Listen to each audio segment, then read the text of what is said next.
kids, it's Caela, and today we're going to do 5 Days Connect. We're at Jurassic Quest with dinosaurs. Jurassic Quest.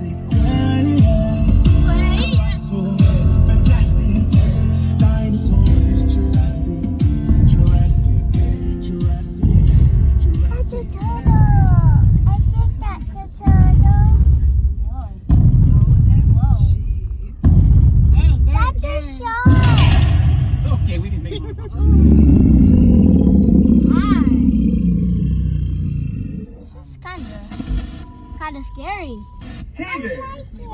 What you're looking at is the Triassic period. The I'm Triassic started about 251 million years ago at the end of another period that we call the Permian.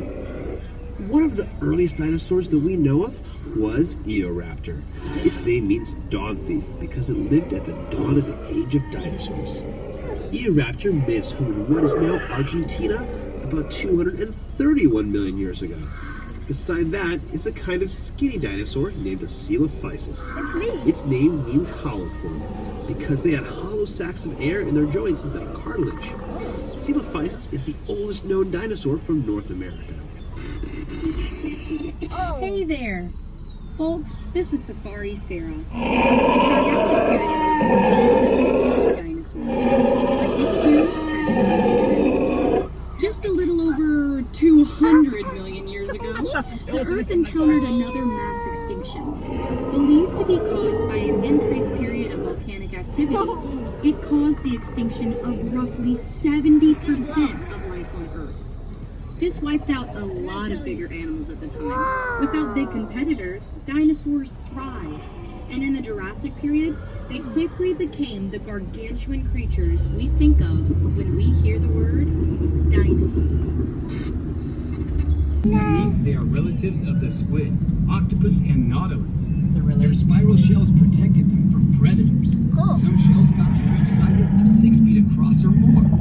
The animal that looks kind of like so it isn't related to dolphins at all. Whoa, isn't It looks Forget like about it. the small, long-necked animal swimming with it. That's Hi. the plesiosaurus, another important part of this ecosystem.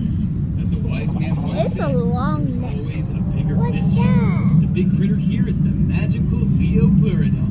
Leopleurodon was a Oh, neighbor of the Magical pliosaur, which is a kind of short-necked plesiosaur. It's important to point out that the animals you see here are not dinosaurs, but reptiles that lived in the ocean at the things are same big. time as the dinosaurs. Dinosaurs, for the most part, lived on land and had legs that went straight underneath their. What you see is what we call It an has iguanodon, and it's one of the first dinosaurs to be discovered and named. Some of you might have already guessed that iguanodon means iguana tooth. When iguanodon was discovered in England, no one had ever even heard of dinosaurs yet. So when it came time to name this bizarre new animal, the only similarities anyone could think of were that its teeth kind of looked like the teeth of an iguana, only bigger. The very first drawings of iguanodon depicted it as a giant iguana-like creature. Wait, where's the T-Rex? The animal it's next to is Baryonyx. Baryonyx was a it's a carnivore, and shark. specifically, it Over ate there. fish. We know that it ate fish because when the first Baryonyx skeleton was found in England in the 1980s, it had fossilized fish bones and fish scales inside of its belly, along with a few bones from a young iguana. It's dead. Since it lived in what is now England, as one of its last meals was fish, this could be the earliest evidence of anyone in the UK ordering fish and chips. I think that's a megalodon. Our quest has now taken us Auntie, from I think Europe that's to a the continent megalodon. of Oh, it's a Asia, shark. still in the early Whoa. Cretaceous. Whoa. The big dino you see here is Eutyrannus, the feathered tyrant. Jeez. Eutyrannus is part of the Tyrannosauridae family. That means it's a relative of the T-Rex. Eutyrannus furry. lived in the Liaoning province of China. What makes Eutyrannus special It's is that it furry. is the largest dinosaur that we know of with feathers. I wanna We know that touch it. Eutyrannus had feathers because of where and when it lived. About 120 million years ago, a volcanic eruption blanketed much of the Liaoning province with hot ash. Like science. Like what happened at Pompeii thousands of years ago. While that was devastating to the animals at that time, it's great Looks for like a llama. paleontologists because it preserved soft tissue, in some cases including feathers. Hi, it's Park Ranger Marty again, and welcome to the early Cretaceous North America. The furry guy is Utah Raptor. Now let's see, We're getting can a anyone shower. guess where Utah Raptor was discovered? Utah. That's right, Cincinnati. Just kidding, folks. Utah Raptor was found in Utah. Utah Raptor is the largest known member of the raptor family. Now behind him is a predator named Cyax. Cyax was a massive predator that lived at the end of the early Cretaceous.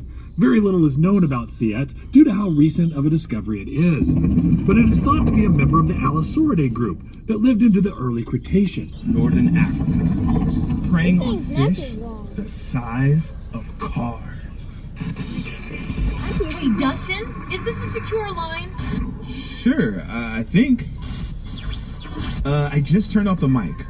Yeah, they definitely can't hear us now. What's up? I just noticed that the T-Rexes aren't in their areas. Do you know if they've been moved to another location? I haven't heard anything about moving them anywhere. They should both be there. I can check in with Nick and Marty to see if they know anything about this. That would be great. I'll organize a search. We need to find them soon, but we cannot get our guests worried. Let's keep this on the down low. Roger that. Can you imagine? We're moving through time again, folks. Welcome to the late Cretaceous. The Spinosaurus we just saw spent a lot of time in the Great Plains of what is now the United States and Canada used to be under. It's a relative of the Plesiosaurus, but much bigger. That's them making noise. I thought it was my car. Second is Archelon, There it the is, Archelon. biggest sea turtle known to exist. It had a leathery shell called a carapace, and just like sea turtles today, it probably laid eggs on land. The huge, fearsome creature is Tylosaurus. This one right here. A relative of Mosasaurus, its name means the knob lizard because of a bony protrusion on the end of its snout that might have been used to ram into its prey. Tylosaurus is a member of the Squamata family. That's the group of reptiles that includes lizards and snakes. They had forked tongues for tasting scents in the water. They even had a row of teeth in the back of their mouths for holding onto prey in the water. And that scary fish that you see that looks like a cross between a piranha and a tuna is Xiphactinus. Xiphactinus was a voracious predator that lived in the oceans all over the world. It could reach lengths of up to 20 feet long. If you have any other questions about these creatures or anything else you see on the tour, feel free to text Park Ranger Marty. It's Giganotosaurus. One of the largest meat-eating dinosaurs. Though it may look a lot like T-Rex, it's actually a much different animal. Unlike a T-Rex, it has 3 claws on each hand, a lighter bone structure, and teeth that were designed for slicing. Unlike a T-Rex's, which were meant for crushing through bones and ripping car tops open. Shark. Speaking of which, if you see one of our missing T-Rexes, please let one of our 3 security guards know where. Second largest in the scene is Carnotaurus, which means meat-eating bull because of peculiar horns on its head. What the? It might have used its horns as a weapon against other predators. It's a very funny-looking dinosaur, not just because of the horns, but because of its tiny little arms. 1, 2, and 4. Carnotaurus has one of the smallest arms of any known dinosaur. Smaller than the T-Rex. The small dinosaur you see in this scene is Albersaurus, a small, fast predator that lived in Argentina during the late Cretaceous period. It is believed to have eaten insects. Ew. Quetzalcoatlus is the largest flying animal to ever take to the sky. It lived in Winslow, Texas because everything is built in Texas.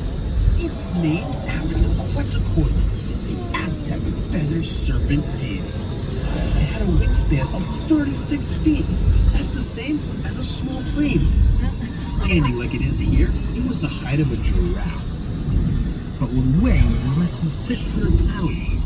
That's a lot, but it's incredibly light for an animal of this size because it was doing everything possible to be as light as possible, including having very hollow bones. This is necessary for it to achieve flight.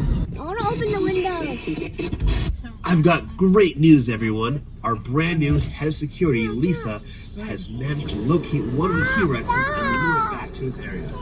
That's great news because T-Rex is one of the most common favorite dinosaurs. So that means we can actually talk about the T-Rex the entire use of the while we have one of them here to look at. Tyrannosaurus Rex has the most powerful bite of any land animal, between 8,000 and 12,000 pounds. Those are baby Tyrannosaurus Rex. They needed such a powerful bite to crush the bones of the prey, or even tear through the roof of the car. The powerful bite Auntie, it's gonna tear off the roof. T-Rex had of its very short sleeve. It also had something called a septic arm. T-Rex had very short arms, so it couldn't brush its teeth. That means its mouth was filled with bits of its last meal, filling its mouth with bacteria. Oh. When T-Rex went hunting, it would sometimes bite into prey that got away. If that happened, some of the bacteria from T-Rex's mouth might infect the wound, causing the prey animal to get sick. The Triceratops is pinned, and he's eating the Triceratops. Oh no, folks, this is terrible. That's my favorite Triceratops. Lisa, we've located the missing T-Rex. Lisa, do you copy?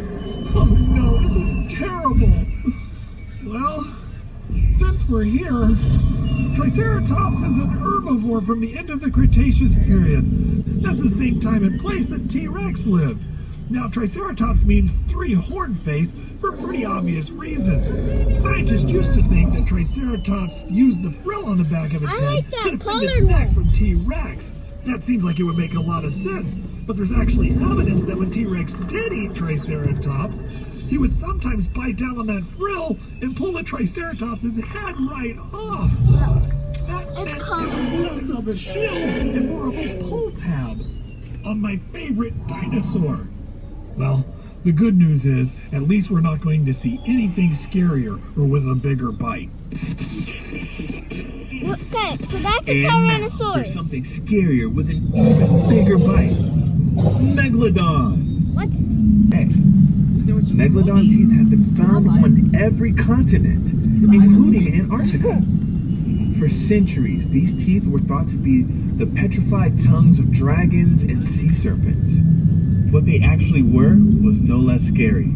The good news is that Megalodon is definitely extinct, despite what some TV shows and movies would have you think.